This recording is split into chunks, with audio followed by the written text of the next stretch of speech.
नमस्कार मित्रांनो, स्वागत आहे तुमचं आपले चॅनल ऑल इन वरती। तर मित्रांनो, आजच्या भागात आपण बघणार आहोत जे काही आरोग्य विभाग भरती आहे मित्रांनो।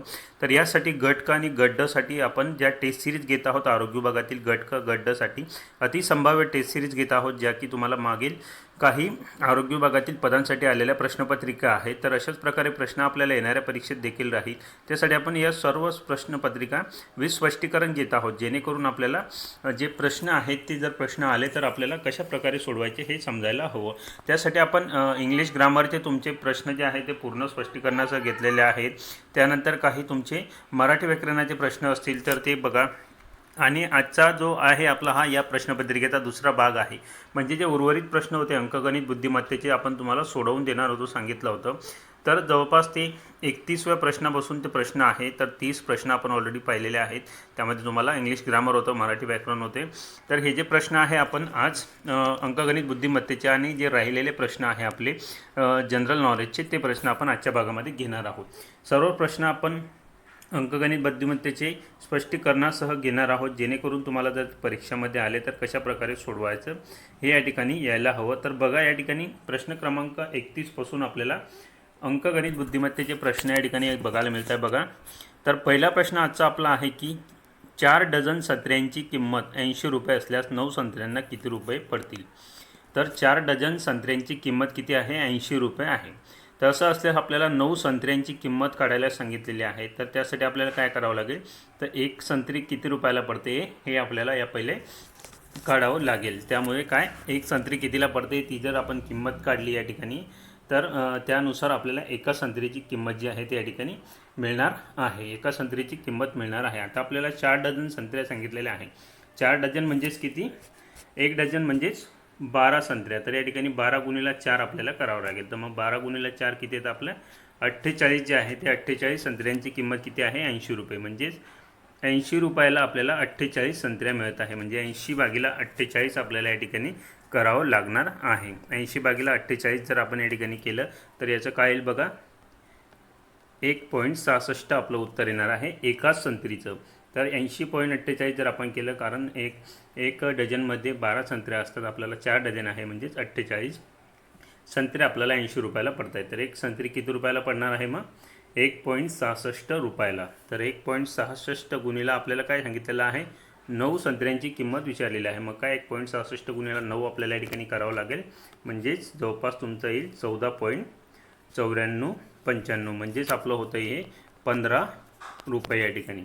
तर 9 संत्र्यांची किंमत किती असणार आहे मग? 15 रुपये आपल्याला इथे दिलेलं आहे बघा। ऑप्शन क्रमांक 1 मध्ये बघा 15। तर या ठिकाणी हेच आपलं उत्तर झालं। 9 संत्रे किती रुपयाला पडतील? तर 15 रुपयाला। प्रश्न आहे बघा आजचा दुसरा, म्हणजे 32वा प्रश्न। तर यामध्ये दिलेला आहे बघा आपल्याला, तर वर्गमुळात 0.00049 म्हणजेच वर्गमुळात आपल्याला काय आहे, एका ठिकाणी 0.4 वेळा 0 आहे बघा, आणि 49 आपल्याला दिलेला आहे। तर याचा वर्गमूळ आपल्याला काढायचा आहे बघा। तर कसं काढणार आहोत आपण? अगदी सोपा प्रश्न आहे, थोडा दिसायला कठीण वाटत असला तरी का आहे, ज्यावेळेस आपण वर्गमूळ काढतो हा पॉईंट तर आपल्याला घ्यावा लागेल 0 पॉईंट। आता वर्गमूळच्या बाहेर जर काढायचं आपल्याला, तर हे किती शून्य दिलेले आहे पॉईंट नंतर 4 शून्य आहे, त्याचे अर्धे करायचे, म्हणजेच 2 शून्य आपण या ठिकाणी घ्यायचे।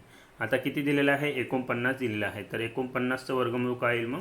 49चं वर्गमूळ आपल्याला माहितीच आहे 7। म्हणजेच काय येईल आपलं? 0.007। काय येईल? 0.007। कारण या शून्यांचे देखील अर्धे शून्य आपण करून टाकायचे पॉईंट नंतरचे, आणि जी संख्या दिलेली आहे तिचं वर्गमूळ म्हणजे 0.007 आहे बघा आपलं ऑप्शन क्रमांक सी। पुढील प्रश्न आहे आपला प्रश्न क्रमांक 33। आजचा आपला तिसरा प्रश्न अंकगणित बुद्धिमत्तेसाठी। तर एका शेतात झाडाच्या जितक्या रांगा आहेत तितकेच झाडे प्रत्येक रांगेत आहेत। झाडांची संख्या 1089 असल्यास प्रत्येक रांगेत किती झाडे असतील? तर बघा, एका शेतामध्ये आहे, जेवढ्या रांगा आहे झाडांच्या तितकेच प्रत्येक रांगेमध्ये तेवढेच झाडं आहेत। तर काय आहे आपल्याला, त्यांची एकूण संख्या 1089 असल्यास प्रत्येक रांगेत किती झाडं असतील? तर आता आपल्याला खाली काही संख्या दिलेल्या आहे, यामध्ये काय करू आपण, डायरेक्टली ऑप्शनमध्ये घेऊ। जितक्या रांगा आहेत तितकेच झाडं आहे, म्हणजे जर खाली आपल्याला किती झाडे असतील, म्हणजे जर 33 झाडं जर आपण घेतले या ठिकाणी तर तेवढंच रांगा असतील, आपल्याला ऑलरेडी सांगितलेलं आहे। जर 33 घेतलं तर 33 गुणिला 33 आपल्याला या ठिकाणी करावं लागणार आहे. जर 33 गुणिला 33 आपण जर या ठिकाणी केलं तर मग काय येणार आहे आपलं उत्तर येते बघा 1089. तर आपल्याला काय सांगितलेलं आहे तेच आपल्याला सांगितलेलं आहे बघा, प्रत्येकी 1089 या ठिकाणी पूर्ण जी आहे ती झाडांची संख्या आहे. म्हणजे 33 रांगा त्या ठिकाणी असणार आहे, 33 झाडं प्रत्येक रांगेत असणार आहे. म्हणून 33 गुणिला 33 आपलं किती झालं 1089 या ठिकाणी झालेलं आहे. पुढील प्रश्न आहे आपला प्रश्न क्रमांक 34 बघा. 19/7 वजा 38/7 अधिक 20/7 बरोबर किती. त्या ठिकाणी आपल्याला काय आहे अपूर्णांकाची वजाबाकी बेरीज करायची आहे. 19/7 दिलेला आहे, वजा 38/7 दिलेला आहे, अधिक 20/7 दिलेला आहे. तर आता काय आहे बघा, या ठिकाणी अगदी सोपं गणित आहे, कारण यामध्ये छेद हा समान आलेला आहे. जर छेद सारखा असेल तर आपल्याला काय आहे सरळ वजाबाकी आणि बेरीज करावी लागेल. जर छेद या ठिकाणी वेगळा असता तर त्याला आपल्याला कन्वर्ट करावं लागलं असतं, छेद सारखा करावा लागला असता. तर या ठिकाणी काय आहे मग डायरेक्टली आपलं येणार आहे बघा 19 वजा 38 अधिक 20/7. तर यांची काय आहे आपल्याला वजाबाकी आणि बेरीज करावी लागणार आहे. तर काय आहे मग आपले कंचे भागुबेव या नियमानुसार आपल्याला काय आहे पहिले बेरीज करावी लागेल, त्यानंतर जे आहे ते आपल्याला या ठिकाणी वजाबाकी करावी लागेल. तर 38 अधिक 20 आपले आहे 58. 38 अधिक 20 आपले होतात 58, वजा 19 या ठिकाणी आपण केले तर आपलं किती येणार आहे तर बघा 39. तर 39.7 ही जे आहे आपलं उत्तर झालेलं आहे. तर काय येणार आहे मग 39.7 कुठे दिलेलं आहे बघा, ऑप्शन क्रमांक ए आपलं उत्तर झालं 39.7. पुढे आहे बघा 35 क्रमांकाचा प्रश्न आहे. एक दुकानदाराने पुस्तकाची किंमत 10% वाढवली. दुसरी आवृत्ती काढताना त्याने किंमत आणखी 10% वाढवली, तर नवीन किमतीत मूळ किमतीच्या शेकडा कितीने वाढ झाली. तर बघा अतिशय इंटरेस्टिंग क्वेश्चन आहे हा. तर पहिले काय आहे, एका दुकानदाराने पुस्तकाची 10% किंमत वाढवली. त्यानंतर त्याने काय केलं, दुसरी जेव्हा आवृत्ती काढली तेव्हा परत 10% किंमत वाढवली.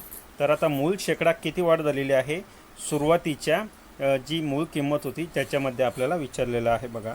तर काय आहे पहिले किती होती, पहिले असणार 100%, त्यानंतर त्याने 10% वाढवली म्हणजे झाली 110%. तर 110% झाली, त्यानंतर परत त्याने 10%, मग 110वर 10% 110चे काढावं लागेल आपल्याला. म्हणून 110 गुणिला 10/100. तर हा शून्य गेला आपला, हा शून्य गेला या ठिकाणी. त्यानंतर काय होणार आहे 110चे आपल्याला काय आहे 10% काढायचे आहे. हा शून्य जाईल, हा शून्य जाईल, म्हणजे 11. म्हणजेच काय आहे पहिले किती होते आपले 110, म्हणजे 100च्या वर 10 होते आणि हे 11, म्हणजेच किती झाले आपले 21. म्हणजे मूळ होती बघा 100 आणि नंतर झालेले आहे 21. मूळ 100 होती, नंतर 21 झालेले आहे, म्हणजे किती वाढलेले आहे बघा या ठिकाणी 21ने. ऑप्शन क्रमांक डी बघा. तर शेकडा किंमत किती वाढली मूळ किमतीच्या 21. पुढील प्रश्न आहे बघा प्रश्न क्रमांक 36. 1 रुपयास दर महिन्यास, तर 1 रुपयास दर महिन्यास 5 पैसे व्याज ठरवल्यास व्याजाचा दर दशादशे किती होईल. दर साल दर शेकडा किती होणार आहे. 1 रुपयासाठी 5 पैसे व्याज आहे दर महिन्याला. तर बघा आता 1 रुपयासाठी काय आहे 5 पैसे आपल्याला या ठिकाणी व्याज दिलेलं आहे. 1 रुपयासाठी 5 पैसे व्याज आहे. तर 1 रुपया म्हणजेच किती 100 पैसे. 1 रुपया म्हणजेच किती 100 पैसे, म्हणजे बरोबर 100%. तर 5 पैसे म्हणजे किती आपल्याला काढावं लागेल. त्यामुळे काय आहे 5 गुणिला 100 तिरकस गुणाकार छेद 100 आपलं येणार आहे. तर या ठिकाणी काय होईल बघा, हा 100 गेला, हा 100 गेला, म्हणजे काय 5% व्याज होतं. 5% हे जे आहे हे महिन्याचं व्याज आलेलं आहे. आपल्याला विचारलेलं आहे दशादशे, म्हणजे दर साल दर शेकडा. तर 5 गुणिला आपल्याला काय करावं लागेल 12 महिने, म्हणजेच काय 12×5 = 60, म्हणजेच ते व्याज किती आलं बघा तर 60%. ऑप्शन क्रमांक 1 हे आपलं उत्तर झालं. प्रश्न क्रमांक 37. 12 मीटर उंचीच्या इमारतीची सावली 9 मीटर पडते. त्याचवेळी 9 मीटर उंचीच्या इमारतीची सावली किती मीटर पडेल. बघा अगदी सोपा प्रश्न आहे, थोडासा अवघड वाटत असेल पण 12 मीटर जी आहे, एक 12 मीटर उंचीची इमारत आहे, तिची सावली किती 9 मीटर पडत आहे. तर 9 मीटर इमारतीची सावली त्याच वेळेला किती मीटर पडेल. आता हे 12 आहे, याचं 9 झालेलं आहे, म्हणजे कितीने कमी झालं आहे, 3ने कमी झालेलं आहे. म्हणजे 12चे जर तुम्ही समान 4 भाग केले तर 4 त्रिक 12, म्हणजे काय आहे, एक भाग कमी झालेला आहे, 3 भाग घेतलेले आहे. तसेच 9चे जर आपण 4 भाग केले तर 9/4 जर तुम्ही या ठिकाणी केलं, 9/4 जर आपण केलं तर ते किती येईल, मग 2.25 येणार आहे. कारण 9चे अर्धे होता 4.5, 4.5चे अर्धे 2.25 या ठिकाणी होणार आहे. 2.25 गुणिले आपल्याला 3 करावं लागणार आहे, कारण तिसरा हिस्सा आपल्याला घ्यायचा आहे. तर मग काय येईल ते, हे 2 गुणिले 3 येईल आपले 6, आणि हे 25 गुणिले 3 येणार आहे या ठिकाणी 75, म्हणजे 6.75. तर किती मीटर पडेल, 6.75 आहे. बघा आपलं ऑप्शन क्रमांक बी आपलं करेक्ट आन्सर. पुढील प्रश्न घेऊया. प्रश्न क्रमांक 38. राधिका आपल्या घराच्या दक्षिणेकडे 700 मीटर अंतर चालत गेली. तेथून पूर्वेकडे 400 मीटर अंतर चालली, नंतर उत्तरेकडे 400 मीटर अंतर चालली, तर ती आपल्या घरापासून एकूण किती मीटर अंतरावर चालली होती. तर बघा, हे प्रश्न, अशा प्रकारचे प्रश्न आपण ऑलरेडी सोडवलेले आहेत पहिल्या प्रश्नपत्रिकेमध्ये देखील. यामध्ये काय, फक्त आपल्याला दिशा घ्यावी लागतात आणि जिकडे चाललेलं आहे तिकडे चालून वळावं लागतं, आणि तिथून जिथे स्टॉप झालं तिथून अंतर घ्यायचं आहे. त्यामुळे हा प्रश्न अगदी सोपा आहे. पुढील प्रश्न आपण घेऊया. प्रश्न क्रमांक 39 बघा. 8 मीटर लांबी असलेल्या एका खोलीमध्ये 20 सेंटीमीटर बाय 20 सेंटीमीटरच्या 800 फरशा लागल्या, तर त्या खोलीची रुंदी किती मीटर असेल. तर लांबी आपल्याला दिलेली आहे बघा. तर एक खोली आहे जी आयताकृती खोली आहे. तर त्या खोलीमध्ये बघा या ठिकाणी लांबी दिलेली आहे, त्यामध्ये आपल्याला रुंदी काढायला सांगितलेली आहे.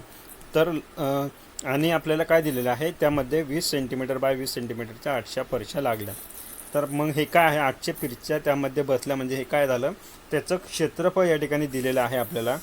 क्षेत्रफळ आपल्याला दिलेलं आहे. त्यानंतर काय आहे, क्षेत्रफळ दिल्यामुळे आपल्याला लांबी देखील दिलेली आहे, फक्त रुंदी आपल्याला काढायची आहे. मग क्षेत्रफळाच्या नियमानुसार आपण या ठिकाणी काढू शकतो. आता हे काय होईल, मग 20 गुणिले 20 40, 8 चोक 32, म्हणजेच किती होणार आहे, 3200 या ठिकाणी होणार आहे. बघा, 3200 आपलं क्षेत्रफळ झालं.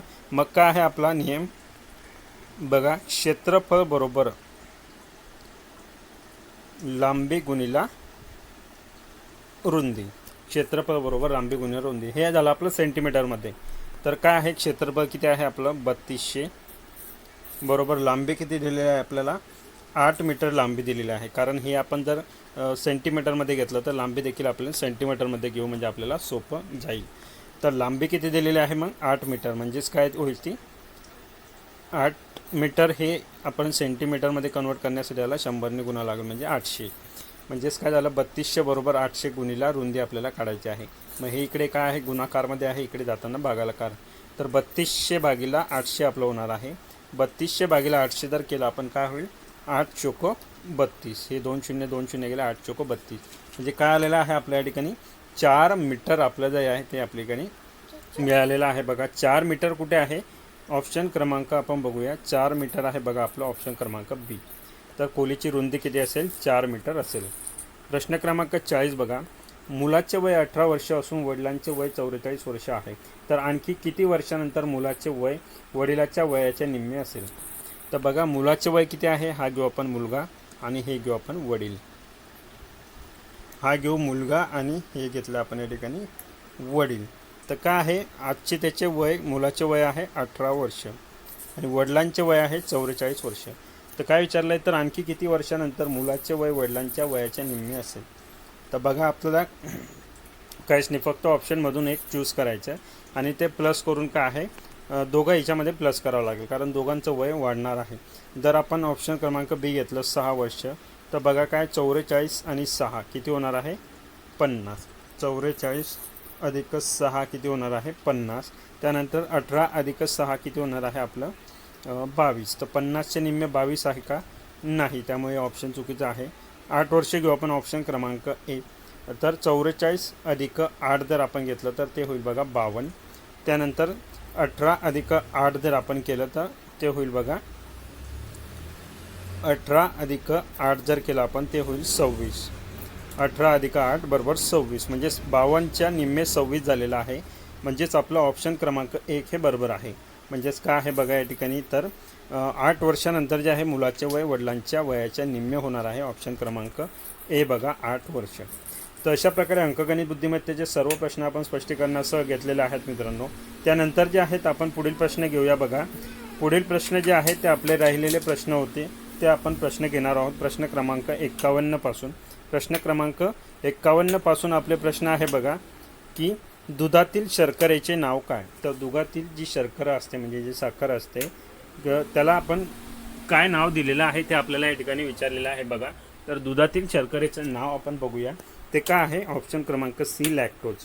प्रश्न क्रमांक 52, हिपॅटायटिस बी या रोगाचा समावेश टिंबटिंबेद्वारे वहन होणाऱ्या रोगांमध्ये होतो.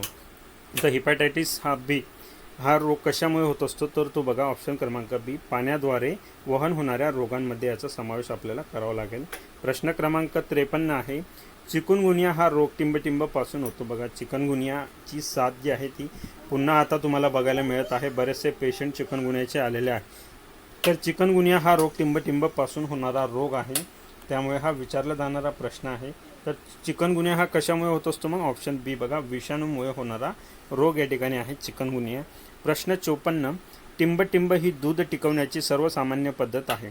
टिंबटिंब ही दूध टिकवण्याची सर्वसामान्य पद्धत आहे. तर दूध टिकवण्यासाठी आपल्याला काय करावं लागतं, तर पाश्चिकीकरण. ऑप्शन क्रमांक बी बघा, पाश्चिकीकरण. प्रश्न 55, रक्त गोठण्यासाठी टिंबटिंब जीवनसत्व आवश्यक ठरते. तर रक्त गोठण्यासाठी कोणतं जीवनसत्व आवश्यक ठरतं बघा, तर ते आहे व्हिटॅमिन के, म्हणजे क जीवनसत्व जे आहे या ठिकाणी मदत करत असतं रक्त गोठण्याला. प्रश्न क्रमांक 56, 1 ग्रॅम मेद पदार्थापासून टिंबटिंब कॅलरी जेवढी ऊर्जा मिळते.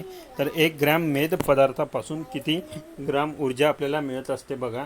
तर हे आपल्याला पाहायचं आहे या प्रश्नामध्ये. तर किती मिळते बघा, तर 9 कॅलरी जेवढी ऊर्जा त्या ठिकाणी मिळत असते बघा.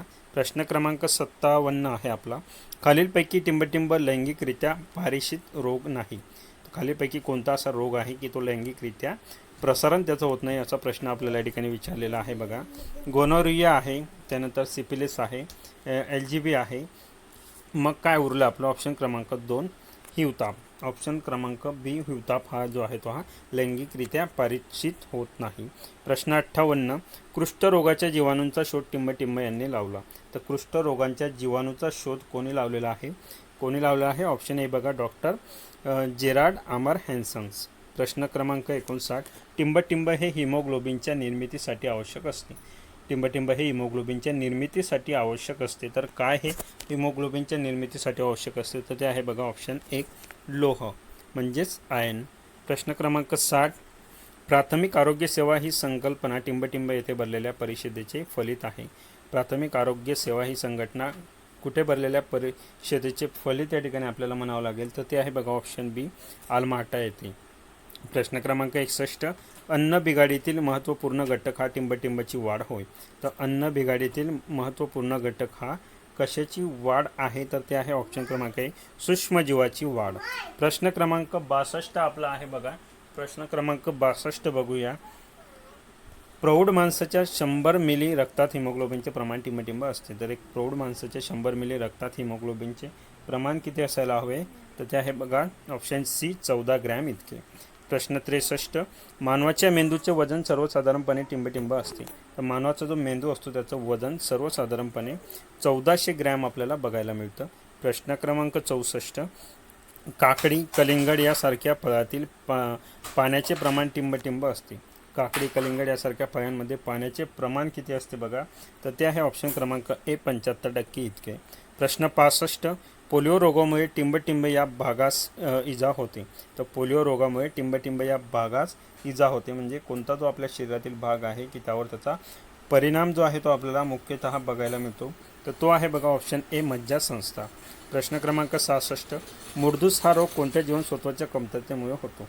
तर मुर्दूस हा रोग कशामुळे होतो मग, तर ऑप्शन डी म्हणजेच ड जीवनसत्वाच्या अभावी होणारा रोग आहे मुर्दूस. प्रश्न 67, डॉक्टर जोनास साक हे कोणत्या रोग लसीच्या संशोधनाबद्दल प्रसिद्ध आहे. तर डॉक्टर जोनास साक यांनी कोणती लस जी आहे ती लसीचं संशोधन या ठिकाणी केलेलं आहे. तर कोणती लस आहे मग, ऑप्शन क्रमांक ए बघा, पोलिओ प्रतिबंधक लस. पुढील प्रश्न घेऊया. प्रश्न क्रमांक 68, तर मानवी शरीरातील सर्वात मोठी ग्रंथी म्हणजे टिंबटिंब होय. तर मानवी शरीरातील सर्वात मोठी ग्रंथी म्हणजे कोणती आहे, तर मानवी शरीरातील सर्वात मोठी ग्रंथी आहे बघा यकृत. प्रश्न 69, नेत्रभिंग जेव्हा अपारदर्शक होते तेव्हा निर्माण होणारा दोष म्हणजे काय? तर नेत्रभिंग जेव्हा अपारदर्शक होते म्हणजे पूर्ण स्पष्ट आपल्याला दिसत नाही तेव्हा निर्माण होणारा दोष आपल्याला या ठिकाणी विचारलेला आहे. तर तो कोणता आहे? मग मोतीबिंदू त्याला आपण म्हणत असतो. प्रश्न क्रमांक आहे बघा 70. होमोपॅथीचा जनक टिंबटिंब यांना म्हटलं जातं. तर होमोपॅथीचं जनक जे आहे ते ऑप्शन डी बघा, सर हानेमन. पुढे प्रश्न आहे प्रश्न क्रमांक 71. महाराष्ट्र शासनाने गरोदर महिला व नवजात बालक यांच्या सुरक्षितेसाठी टिंबटिंब ही योजना सुरू केली आहे. तर महाराष्ट्र शासनाने गरोदर महिला व नवजात बालक यांच्या सुरक्षितेसाठी खालीलपैकी कोणती योजना सुरू केलेली आहे? तर ती आहे बघा सुरक्षित मातृत्व योजना. प्रश्न क्रमांक 72 आहे आपला आजचा शेवटचा प्रश्न. तर रेबीज या प्राणघातक रोगापासून संरक्षण करणारी लस कोणी शोधली? रेबीज या प्राणघातक रोगापासून संरक्षण करणारी लस कोणी शोधलेली आहे? तर बघा खाली काही ऑप्शन दिलेले आहेत आपल्याला. योग्य ऑप्शन आहे आपला ऑप्शन डी बघा, लुईस पाश्चर. ऑप्शन डी आहे लुईस पाश्चर. तर अशा प्रकारे मित्रांनो ही प्रश्नपत्रिका आपण आजच्या भागात संपवलेली आहे. यामधील सर्व मराठी व्याकरण, इंग्लिश ग्रामर, त्यानंतर अंकगणित बुद्धिमत्तेचे प्रश्न आपण स्पष्टीकरण घेतलेले आहे. अशाच प्रकारे एक एक प्रश्नपत्रिका आपण सोडवणार आहोत जेणेकरून येणाऱ्या परीक्षेत, कारण टाईम टेबल तुमचं फिक्स झालेलं आहे. आता तुम्हाला ऑफिशियली नोटीस देखील त्या साईडवर आलेली आहे. 24 आणि 31ला तुमची परीक्षा आहे. त्यासाठी प्रत्येक प्रश्नपत्रिका तुम्ही बघायची आहे, जास्तीत जास्त अभ्यास करायचा आहे जेणेकरून या परीक्षेमध्ये तुम्ही यश गाठू शकाल. त्यासाठी चॅनल सबस्क्राईब करून ठेवा जर सबस्क्राईब केलं नसेल तर.